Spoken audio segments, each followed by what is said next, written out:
Sean todos bienvenidos, mis queridos seres fantásticos. Hoy vamos al capítulo número 26 de Drácula de Bram Stoker. A solo 2 capítulos del final. Así que ponte cómodo, ponte cómoda y disfruta de la lectura. Diario del Dr. Seward. 29 de octubre. Esto ha sido escrito en el viaje en tren desde Varna a Galati. Anoche nos reunimos algo antes de la puesta de sol. Cada uno había cumplido su misión lo mejor posible. Hasta cierto punto, en lo que hace a reflexión, esfuerzo y eventualidades, estamos preparados para nuestro viaje y para el trabajo a realizar cuando lleguemos a Galati.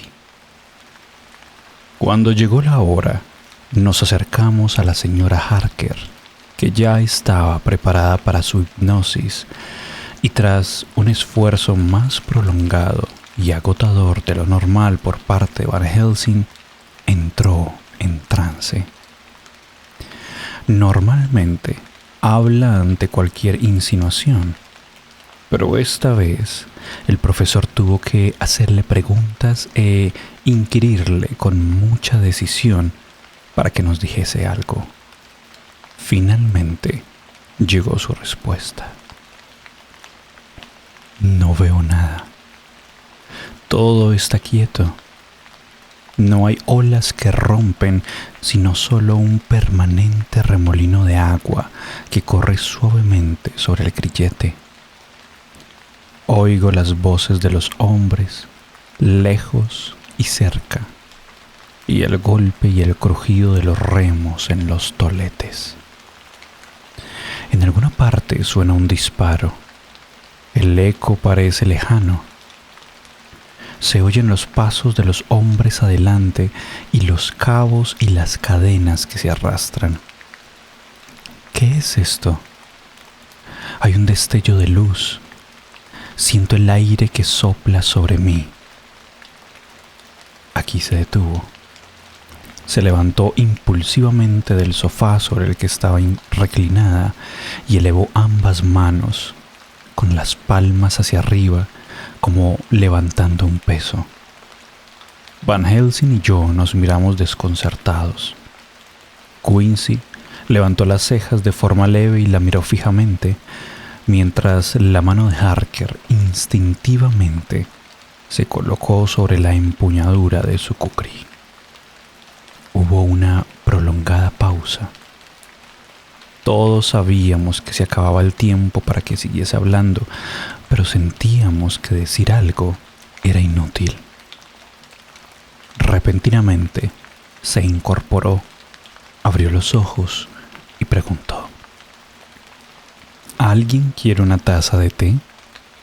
Deben estar todos cansados.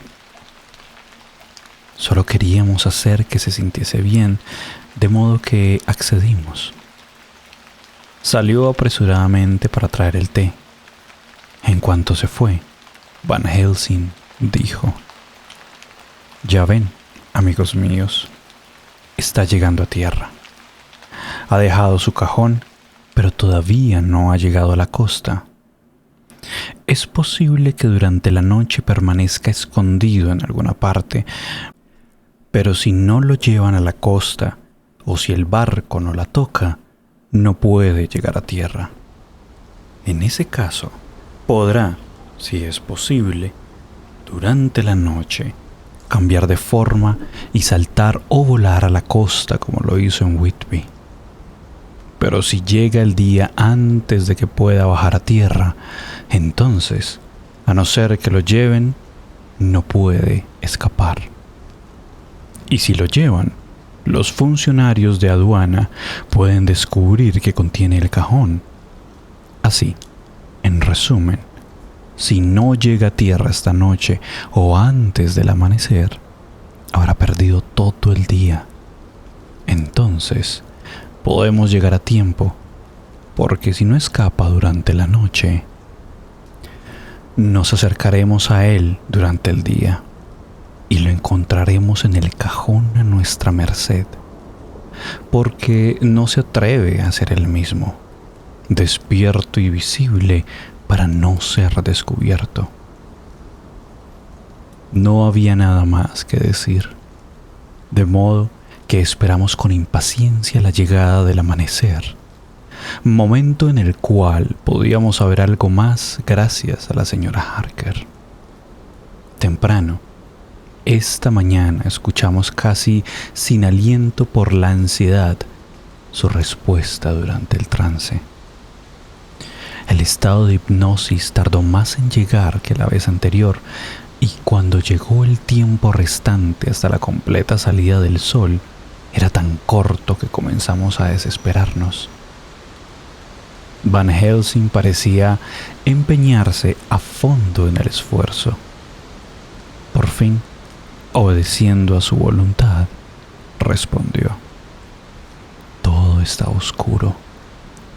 Oigo el golpeteo del agua a mi mismo nivel y un crujido como el que hace la madera sobre la madera. Dejó de hablar y el sol rojo creció rápidamente. Tendremos que esperar hasta esta noche. Más tarde, la puesta de sol llegó y pasó. Por suerte fue en un momento en que no había distracciones posibles, porque si hubiera ocurrido mientras estábamos en la estación, no hubiésemos tenido suficiente calma y privacidad. La señora Harker se dio a la hipnosis incluso más rápido que esta mañana. Tengo miedo de que su poder de leer las sensaciones del conde desaparezca justo cuando más lo necesitamos. Me parece que su imaginación comienza a funcionar. Hasta ahora, en los momentos en que ha estado en trance, se limitó simplemente a los hechos. Si continúa así, nos desconcertará totalmente. Me alegraría saber que los poderes del conde sobre ella se desvanecen junto con su poder de saber lo que él hace, pero me temo que esto no es así. Cuando habló, sus palabras fueron enigmáticas. Algo sale. Siento que pasa a mi lado como un viento frío. Oigo a lo lejos sonidos confusos, como de hombres que hablan en lenguas extrañas. Agua que cae con fuerza y el aullido de lobos. De pronto se calló y un escalofrío recorrió su cuerpo, incrementando su intensidad durante unos segundos, hasta que al final se sacudió como si sufriera una parálisis. No dijo nada más, ni siquiera en respuesta a las preguntas apremiantes del profesor. Cuando despertó del trance estaba fría, exhausta y lánguida, mas su mente estaba alerta. No recordaba nada, pero preguntó qué había dicho. Cuando se lo dijimos, meditó en ello largo rato y en silencio. 30 de octubre, 7 de la mañana. Estamos cerca de Galati y es posible que más tarde no tenga tiempo de escribir. Esta mañana todos esperamos ansiosamente el amanecer, sabiendo que las dificultades para conseguir el trance hipnótico aumentaban. Van Helsing comenzó antes de lo habitual a hacer sus paces. No obstante, no obtuvo resultados hasta el momento normal, cuando se dio con una dificultad aún mayor, solo un minuto antes de que saliese el sol. El profesor no perdió tiempo para hacerle preguntas y su respuesta surgió con igual rapidez.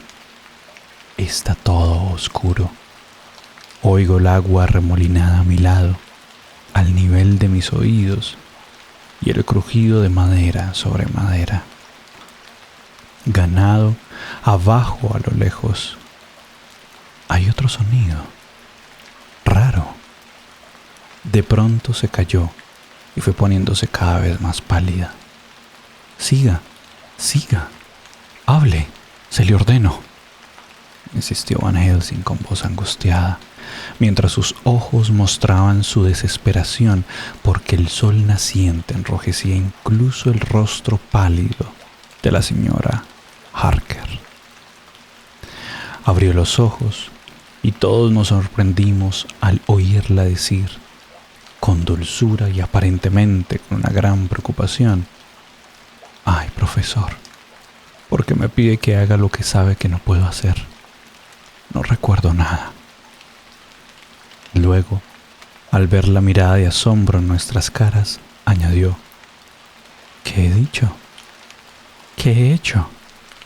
No sé nada, salvo que estaba aquí recostada, medio dormida, y le oí decir: siga, hable, se lo ordeno». Me parece tan gracioso oírle dar una orden como si fuese una niña obediente. «Ay, Madame Mina», repuso él con tristeza. El hecho de que unas palabras dichas por su bien y con más sinceridad que nunca le parezcan extrañas, tan solo porque dan una orden a quien me siento orgulloso de obedecer, son una prueba, como hiciese falta alguna, del cariño y el respeto que le tengo. Suenan los silbatos.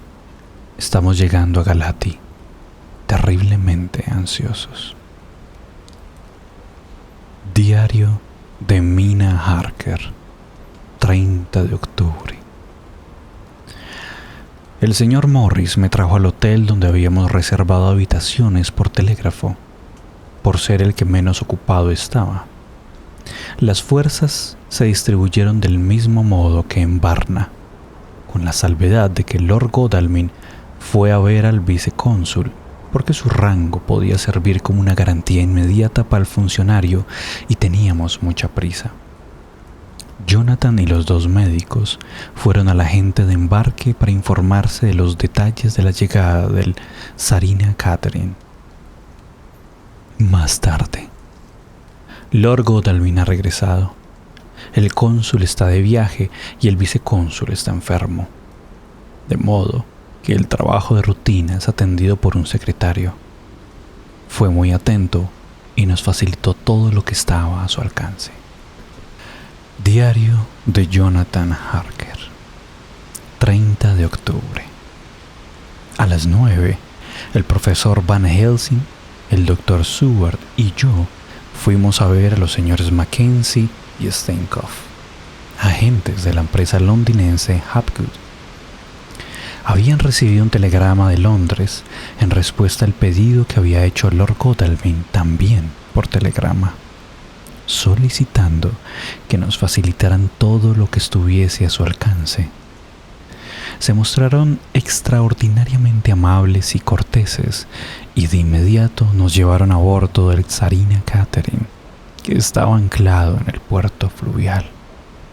Allí vimos al capitán, de nombre Donsell, que nos contó cómo había sido el viaje.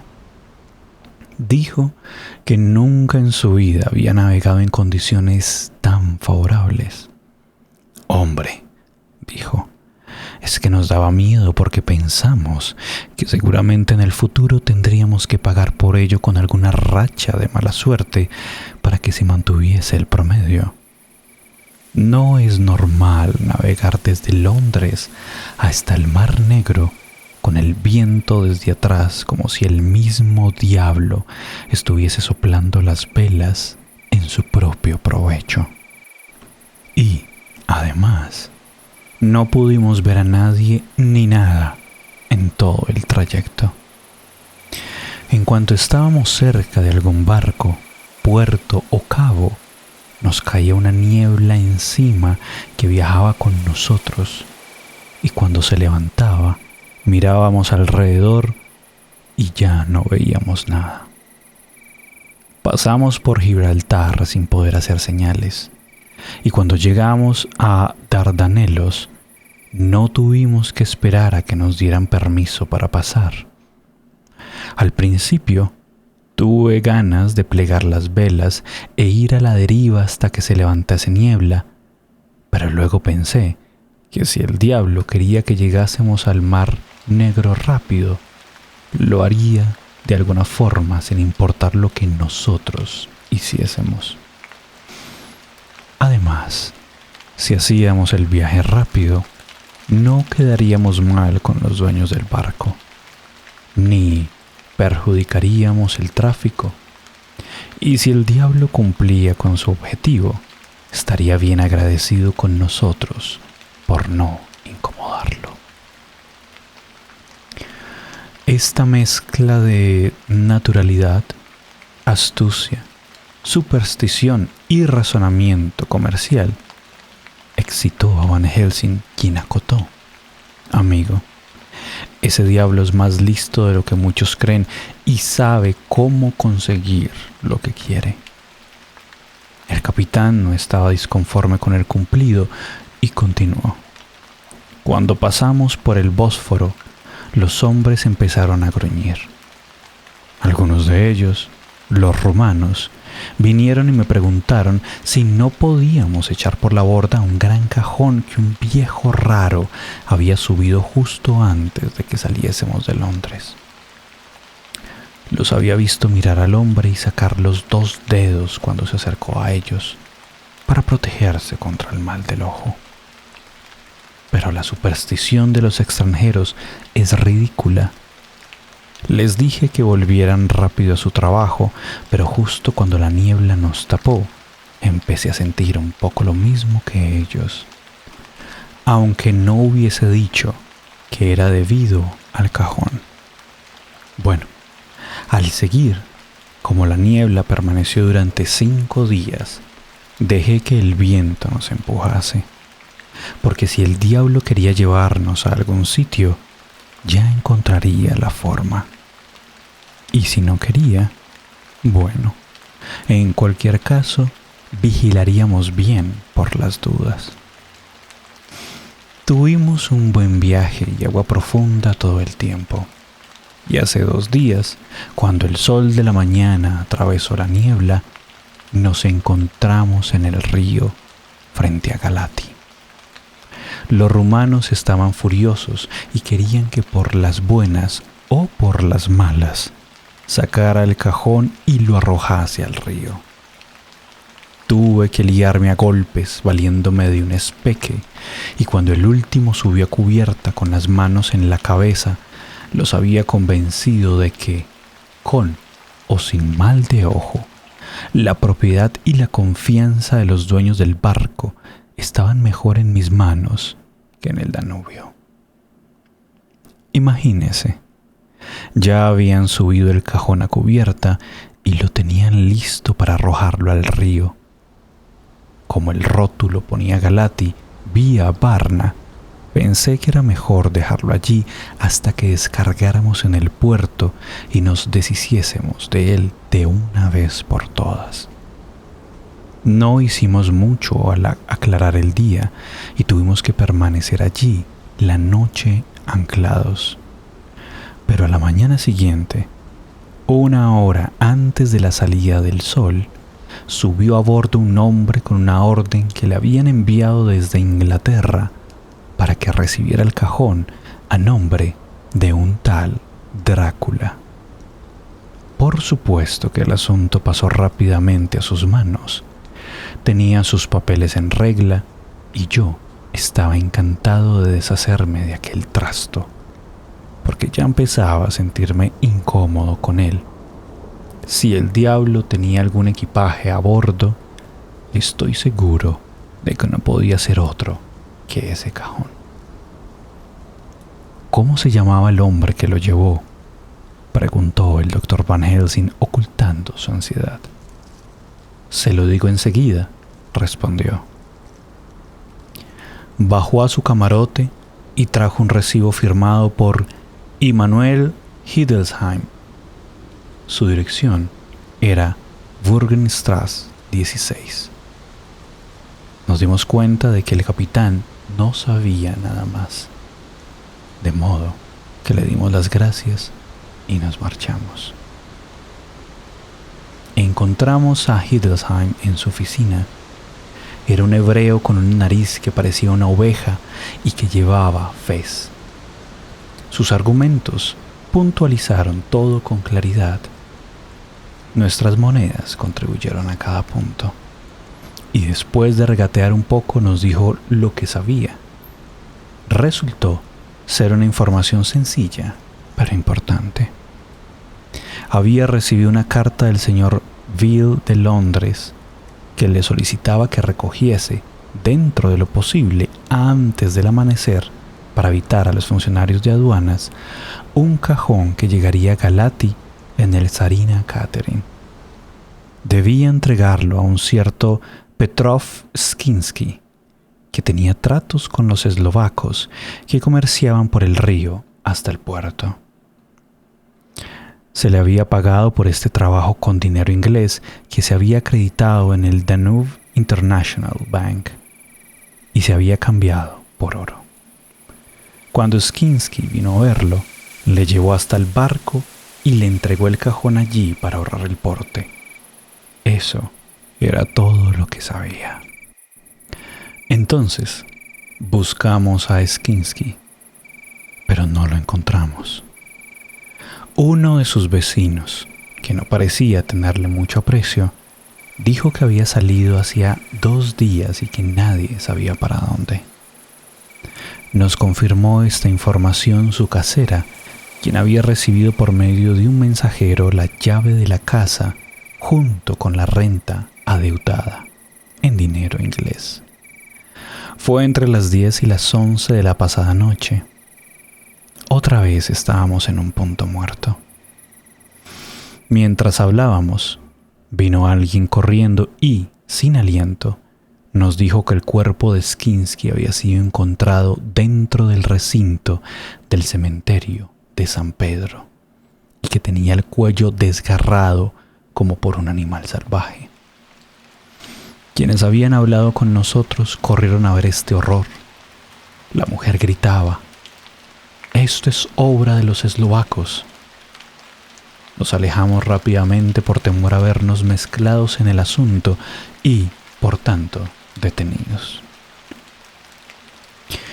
Mientras nos dirigíamos al hotel, no pudimos llegar a ninguna conclusión.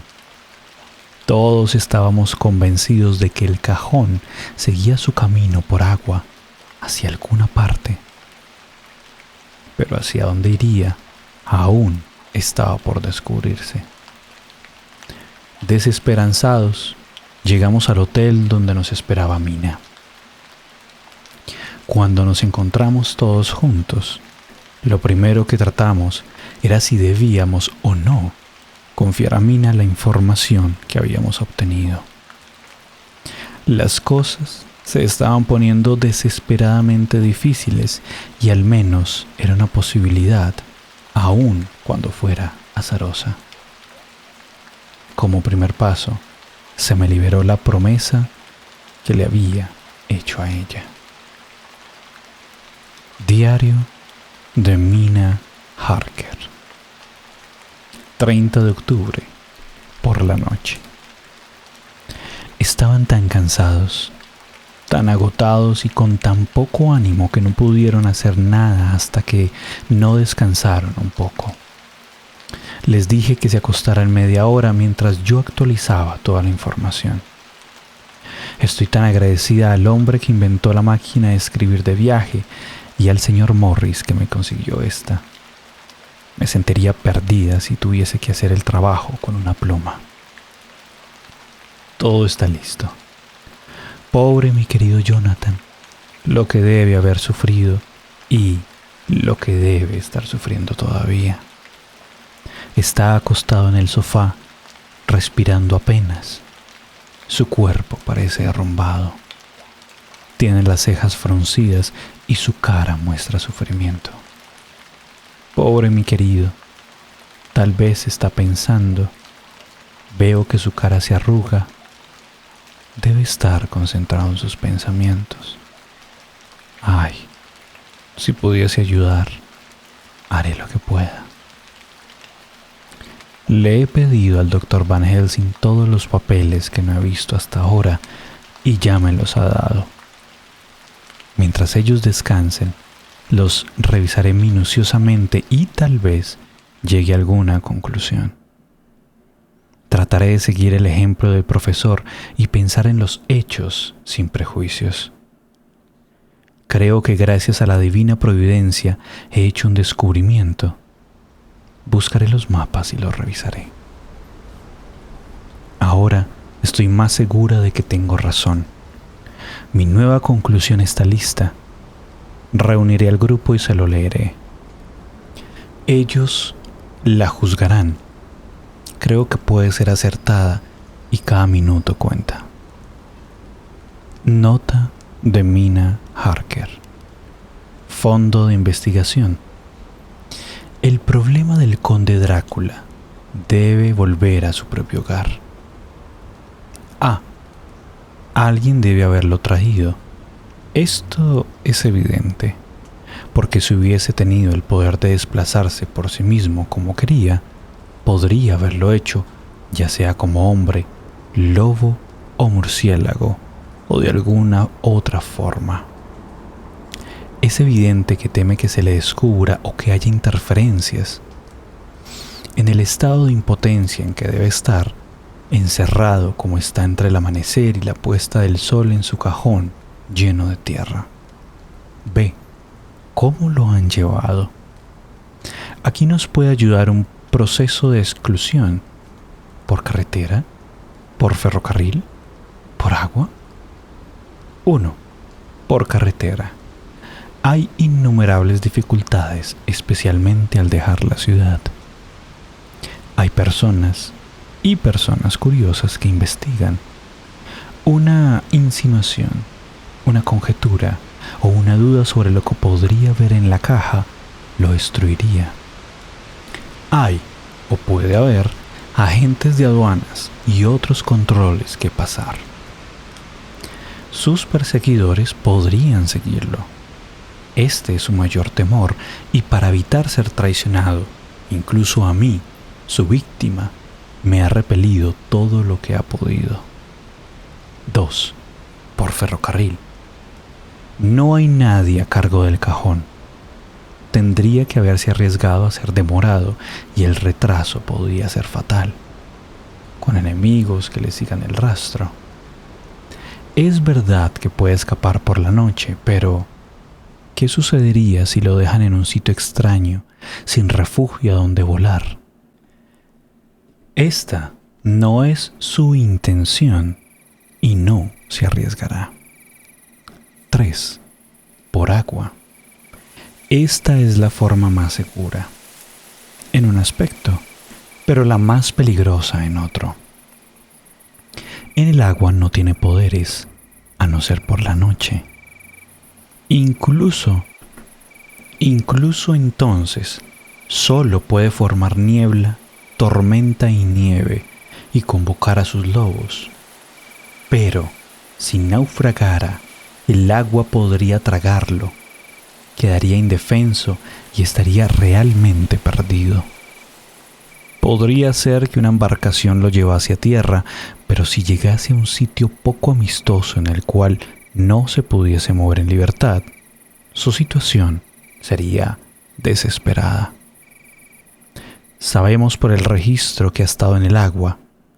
Lo que debemos averiguar es en qué agua. Lo primero es ver exactamente qué ha hecho hasta ahora. Entonces podremos vislumbrar cuál será su última tarea. En primer lugar, tenemos que considerar qué hizo en Londres como parte de su plan general de acción, cuando se lo presionó por momentos y tuvo que arreglárselas lo mejor que pudo. En segundo lugar, tenemos que ver qué ha hecho aquí, en la medida que podamos hacer conjeturas a partir de los hechos que conocemos. En cuanto a lo primero, es evidente que tenía la intención de llegar a Galati y envió la factura a Varna para engañarnos por si determinábamos sus medios de salida de Inglaterra. Entonces, su único e inmediato propósito era escapar. La prueba de esto es la carta de instrucciones que envió a Immanuel Hildesheim para que recogiese el cajón antes de la madrugada. También están las instrucciones a Petrov Skinsky. Solo podemos adivinarlas, pero debe haber habido alguna carta o mensaje, puesto que Skinsky fue a ver a Hildesheim. Hasta aquí sus planes tuvieron éxito, lo sabemos. El tsarina Catherine hizo un viaje maravillosamente rápido, tanto que despertó las sospechas del capitán Donaldson. Pero la superstición de este, unida a su astucia, hicieron el juego al conde, el cual navegó con viento favorable entre nieblas hasta que llegó con los ojos vendados a Galati. Está demostrado que el conde había hecho preparativos para su llegada aquí. Hildesheim fue a recoger el cajón, lo desembarcó y se lo entregó a Skinsky. Este se hizo cargo de él y aquí perdemos el rastro. Solo sabemos que el cajón está en alguna parte viajando por agua. Los controles aduaneros y de otro tipo, si los hay, fueron eludidos. Ahora llegamos a lo que el conde puede haber hecho al llegar a tierra en Galati. Skinsky recibió el cajón antes de la salida del sol. A la salida del sol el conde puede aparecer con su propia forma humana. Aquí nos preguntamos, ¿por qué eligió a Skinsky para ayudarlo en su tarea? En el diario de mi esposo se menciona a Skinsky por su trato con los eslovacos que comercian por el río hasta el puerto.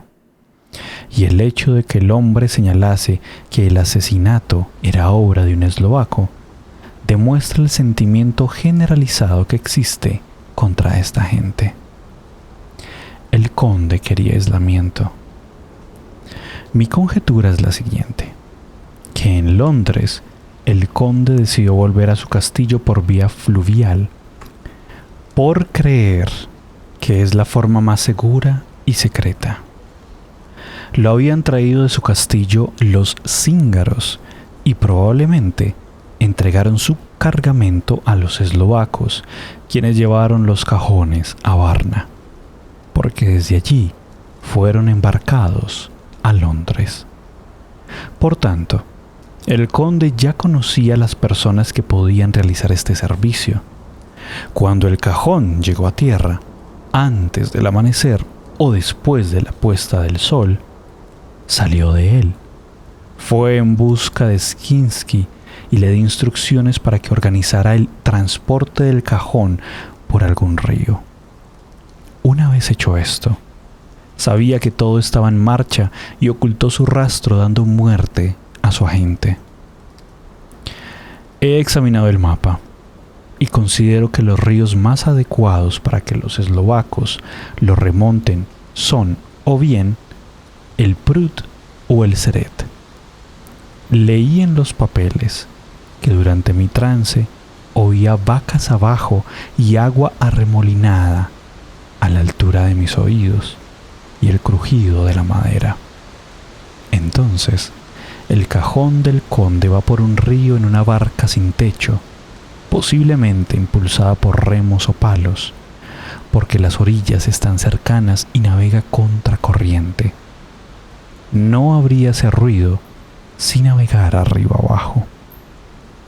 Desde luego, podría ser otro río y no el Seret o el Prut, pero podemos investigarlo más tarde. Ahora, entre estos dos ríos, el Prut es más fácilmente navegable, pero en fondo el Seret se une al Bistrita, que corre a lo largo del paso de Borgo. La curva que hace está mucho más cerca del castillo de Drácula que ninguna otra vía de agua. Diario de Mina Harker. Continuación. Cuando terminé de leer, Jonathan me tomó en sus brazos y me besó. Los demás me dieron la mano efusivamente y el doctor Van Helsing dijo: «Nuestra querida Madame Mina ha sido otra vez nuestra maestra. Sus ojos han visto lo que nosotros no pudimos ver. Nuestro enemigo está más indefenso que nunca, y esta vez lo venceremos.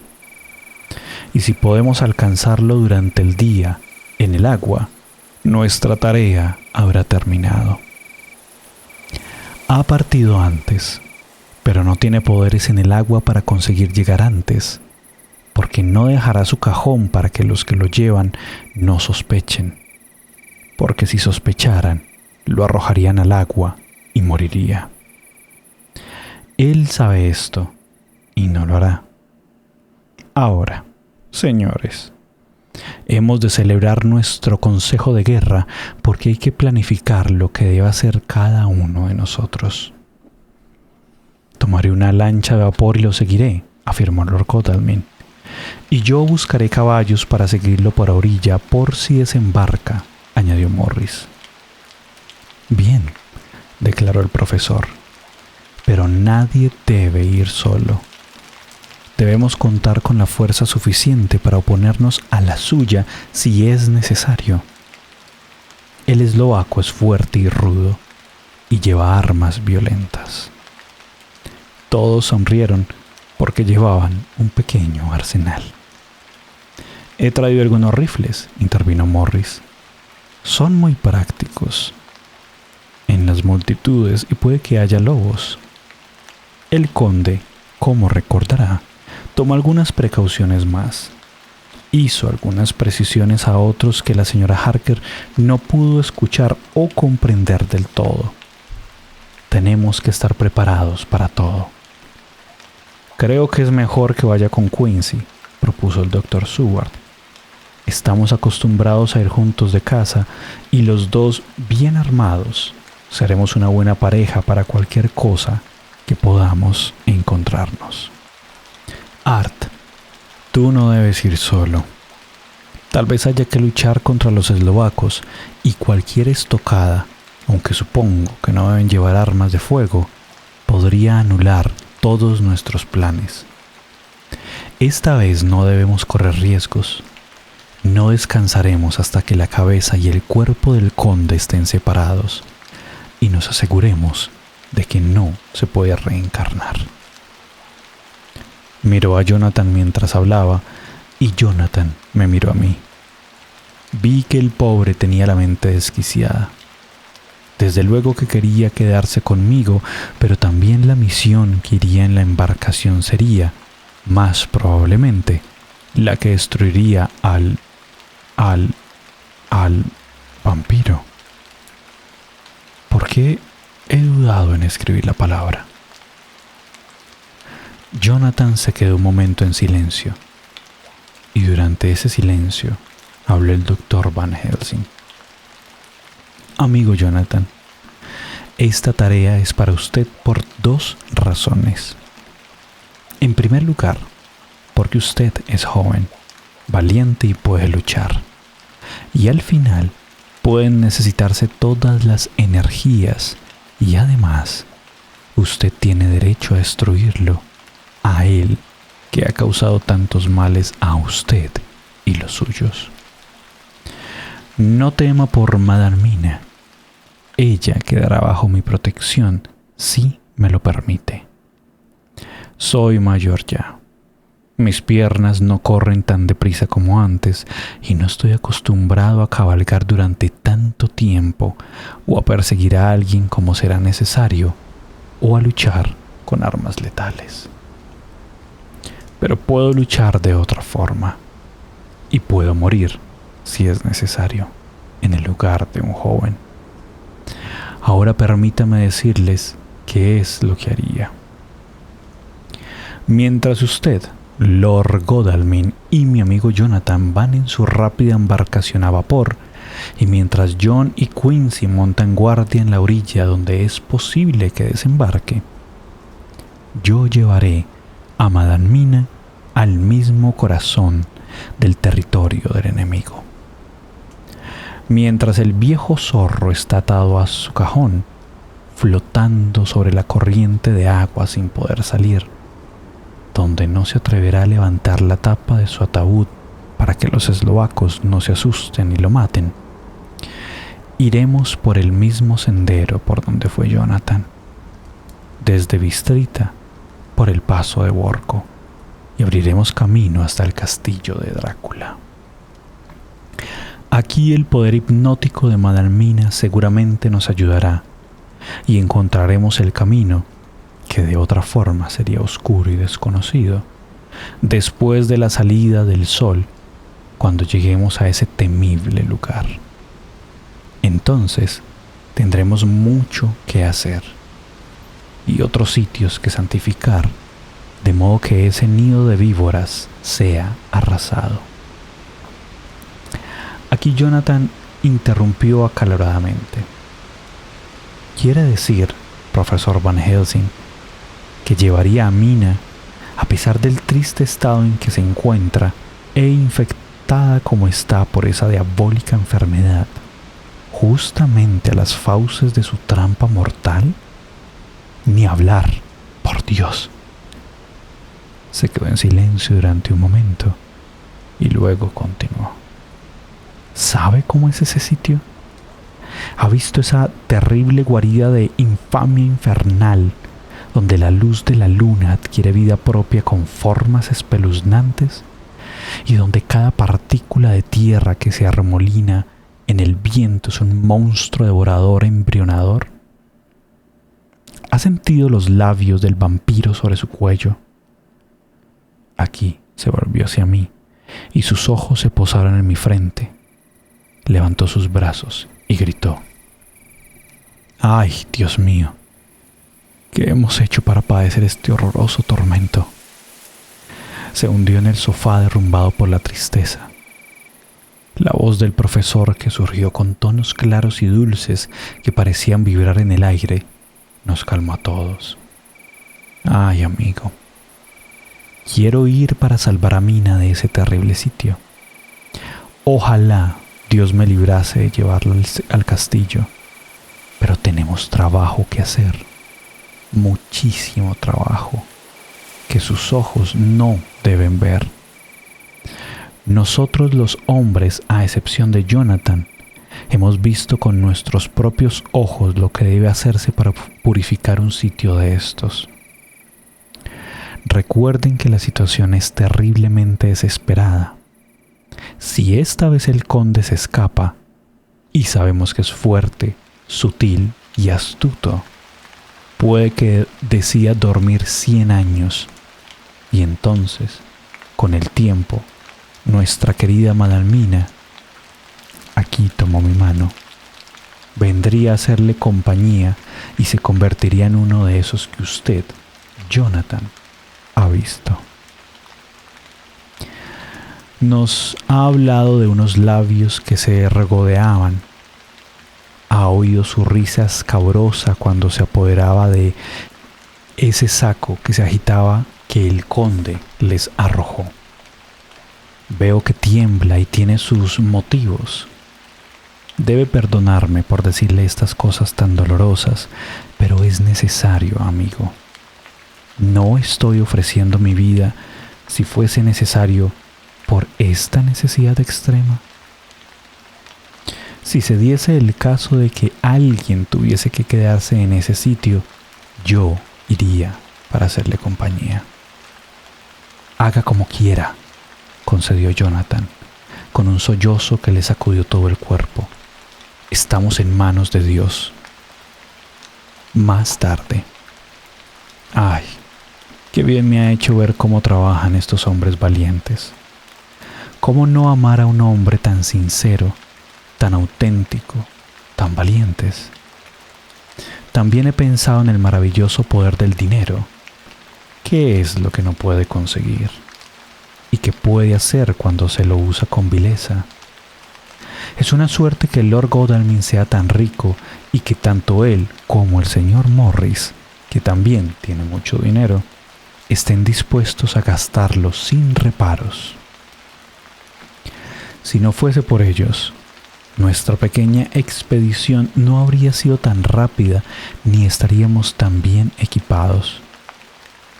Se pondrá en marcha dentro de 1 hora. No han pasado aún 3 horas desde que planeamos lo que deberá hacer cada uno. Ahora Lord Godalming tiene una estupenda lancha de vapor, que ya está lista para zarpar en cuando se le dé el aviso. El Dr. Seward y el señor Morris tienen media docena de hermosos caballos bien preparados. Tenemos todos los mapas y aparatos de todo tipo que se pueden conseguir. El profesor Van Helsing y yo nos iremos esta noche con el tren de las 23:40 para Veresti, donde tomaremos un coche hasta el paso de Borgo. Llevamos una buena cantidad de dinero en efectivo, puesto que tendremos que comprar un coche y caballos. Nosotros mismos lo conduciremos porque no podemos confiar este asunto a nadie. El profesor conoce muchas lenguas, de modo que no tendremos problemas. Todos vamos bien armados. Incluso yo llevo un revólver de gran calibre. Jonathan no se quedaba tranquilo si yo no iba armada como todos. ¡Ay de mí! No puedo llevar la misma arma que los demás. La cicatriz de mi frente lo prohíbe. El querido doctor Van Helsing me consuela diciéndome que voy armada porque puede haber lobos. Cada hora que pasa, el tiempo se vuelve más frío y hay ráfagas con nieve que van y vienen en señal de advertencia. Más tarde, me armé de valor para decir adiós a mi querido Jonathan. Tal vez nunca nos volvamos a ver. Ánimo, Mina. El profesor te mira con atención y esa mirada es una advertencia. No debe haber lágrimas ahora, a no ser que Dios las haga caer por la alegría. Diario de Jonathan Harker, 30 de octubre, por la noche. Escribo esto a la luz que sale por la puerta de la caldera de la lancha a vapor. Lord Godalming la alimenta. Tiene mucha experiencia porque ha tenido muchos años una lancha de este tipo en el Támesis y otra en Norfolk Broads. Con respecto a nuestros planes, finalmente decidimos que la conjetura de Mina era correcta y que si el conde había elegido alguna vía fluvial para regresar a su castillo, sería por el Seret y luego por el Bistrita al unirse a este. Pensamos que el sitio elegido para cruzar el territorio entre el río y los Cárpatos estaría en alguna parte en torno a los 47 grados de latitud norte. No tenemos miedo de ir a gran velocidad por el río durante la noche. Hay mucha agua y las orillas están lo suficientemente lejos para que se pueda navegar sin problemas, incluso en la oscuridad. Lord Godalming me ha dicho que me vaya a dormir un rato, porque es suficiente con uno de nosotros para hacer la guardia. Pero no puedo dormir. ¿Cómo podría con ese terrible peligro que amenaza a mi pobre Mina y sabiendo que va a ese lugar terrorífico? Lo único que me alivia es que estamos en las manos de Dios. Solo por esa fe sería más fácil morir que vivir y deshacerme de todo este sufrimiento. El señor Morris y el doctor Seward ya habían emprendido su larga cabalgata cuando nosotros salimos. Se mantendrán en la orilla derecha, lo suficientemente alejados para ir por tierras más altas, desde donde puedan observar una buena extensión del río y evitar así seguir sus curvas. Para no despertar sospechas, en las primeras etapas los acompañarán 2 hombres que se encargarán de los 4 caballos de recambio, montando 2 y llevando otros 2 con una cuerda. Poco después de partir, se despedirán de los hombres y ellos mismos se ocuparán de todos los caballos. Podría ser necesario que uniéramos nuestras fuerzas. Si es así, todo el grupo podría ir montando. Una de las sillas de montar tiene un cuerno móvil y se podría adaptar fácilmente para Mina. Nos hemos embarcado en una aventura descabellada. Vamos deprisa por la oscuridad, con el frío del río que parece levantarse y golpearnos, con esas voces misteriosas de la noche. Es como si fuésemos a la deriva, por sitios desconocidos y caminos ignotos dentro de un mundo oscuro y temerario. Godalming cierra la puerta de la caldera. 31 de octubre. Seguimos navegando deprisa en la oscuridad. Godalming duerme. Yo estoy de guardia.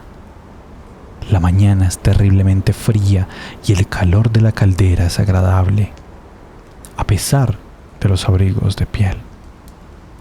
De momento, solo hemos pasado unas pocas barcas sin techo, pero ninguna llevaba a bordo un cajón o bulto del tamaño del que buscamos. Los hombres se asustaban cuando orientábamos la lámpara eléctrica hacia ellos y caían de rodillas y rezaban. 1 de noviembre, por la noche. Sin noticias en todo el día. No hemos encontrado nada como lo que buscamos. Ahora navegamos por el Bistrita y si nos hemos equivocado en nuestras conjeturas, habremos perdido toda oportunidad. Hemos revisado todas las barcas, grandes o pequeñas. Temprano, esta mañana una tripulación nos confundió con un barco del gobierno y nos trataron en consecuencia. Esta confusión nos dio una idea para facilitar nuestra tarea. En Fundu, donde el Bistrita desemboca en el Seret, pusimos bandera romana que desde entonces flamea ostentosamente. Con todas las barcas que nos hemos cruzado desde entonces, el truco ha tenido éxito. Nos han demostrado gran deferencia y nadie puso objeciones a nuestras preguntas o a lo que hacíamos. Algunos eslovacos nos han dicho que una gran barca los había pasado. Iba a mayor velocidad de lo normal, puesto que llevaba doble tripulación a bordo. Esto había sido antes de llegar a Fundu, de modo que no sabían si la barca había entrado al Bistrita o había continuado por el Seret. En Fundu no oímos nada de esa barca, de modo que debió haber pasado por allí de noche. Tengo mucho sueño. Es posible que el frío haya comenzado a afectarme y que deba descansar un rato. Godalming insiste en que él se quedará de guardia primero. Que Dios lo bendiga por lo bueno que ha sido con Mina y conmigo. 2 de noviembre, por la mañana. Es pleno día. El bueno de Godalming no me despertó. Dice que hubiese sido un pecado porque dormía tan plácidamente que parecía haber olvidado mis preocupaciones. Me siento terriblemente egoísta por haber dormido tanto, dejándolo a él solo de vigilancia toda la noche. Pero lo resistió bien. Esta mañana me siento un hombre nuevo y mientras estoy aquí sentado y lo veo dormir, puedo vigilar la máquina, conducir y hacer guardia. Siento que las fuerzas y las energías vuelven a mi cuerpo. Me pregunto dónde estarán Mina y Van Helsing en este momento. Deben haber llegado a Veresti el miércoles cerca del mediodía. Les debe haber llevado un buen rato conseguir el coche y los caballos, de modo que si han salido ya y han viajado deprisa, ahora deben estar por el paso de Borgo. Que Dios los guíe y los ayude. Tengo miedo de pensar qué puede pasar. Si pudiésemos ir más deprisa, pero no podemos.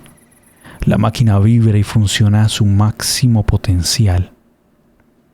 Me pregunto cómo irán el Dr. Seward y el señor Morris. Parecería que innumerables arroyos que descienden de las montañas hacia este río, pero ninguno es muy grande, al menos de momento. Quizá durante el invierno sean muy peligrosos cuando se derrite la nieve, así que no deben haber encontrado ningún obstáculo importante. Espero que los veamos al llegar a Strasbourg, porque si para ese momento no hemos encontrado al conde, será necesario que nos reunamos para decidir qué hacer. Diario del Dr. Seward, 2 de noviembre. 3 días de viaje, sin noticias y sin tiempo para escribir si las hubiese habido, porque cada instante es valiosísimo. Solo hemos descansado cuando los caballos lo necesitaban, pero ambos lo soportamos maravillosamente. Aquellos días tan arriesgados están resultando provechosos. Tenemos que seguir. Nunca estaremos satisfechos hasta que volvamos a ver la lancha. 3 de noviembre. En fondo, nos han dicho que una lancha había remontado el Bistrita. Espero que no hayan pasado demasiado frío. Hay algunos signos que indican que va a nevar y una nevada fuerte podría detenernos. En ese caso, tendríamos que conseguir trineos y seguir al estilo ruso. 4 de noviembre. Hoy hemos oído que la lancha había sido detenida por un accidente al tratar de pasar por los rápidos.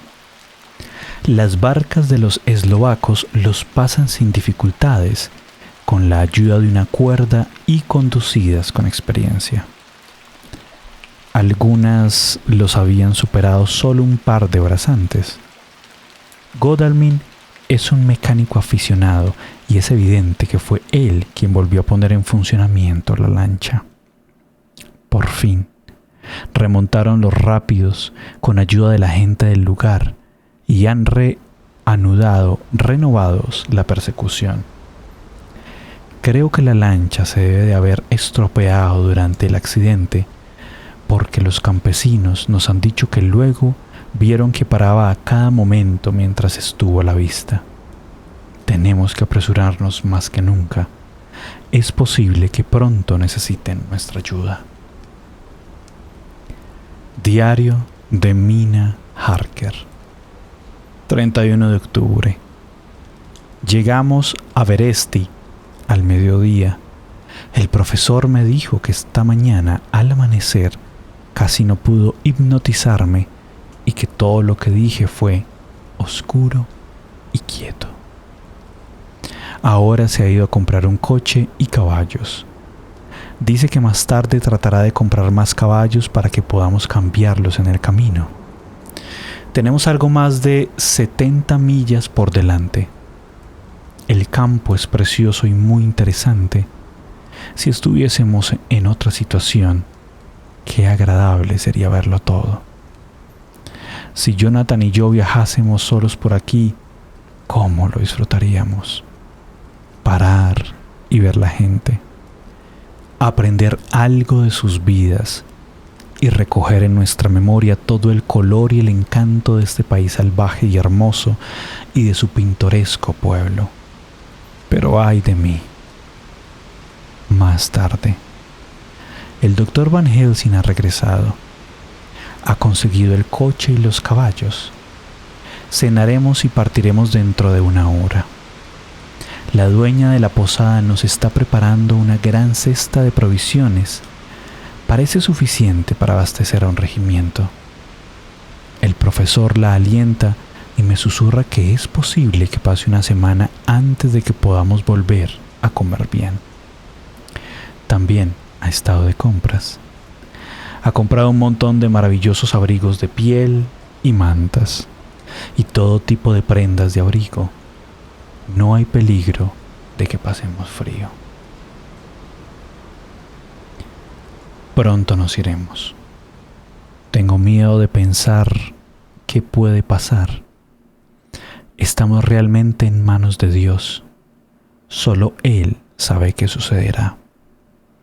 Le ruego con toda la fuerza de mi triste y humilde alma que proteja a mi querido marido, que, pase lo que pase, Jonathan sepa que lo amo y lo respeto más de lo que soy capaz de expresar, y que mi último y más sincero pensamiento siempre será para él. Fin del capítulo 26. Un solo capítulo nos falta, nos queda, nos espera. Gracias por llegar a este punto de la lectura y también muchas gracias a todos los miembros del canal por hacer esto posible. Nos veremos en la próxima y última oportunidad con Drácula de Bram Stoker.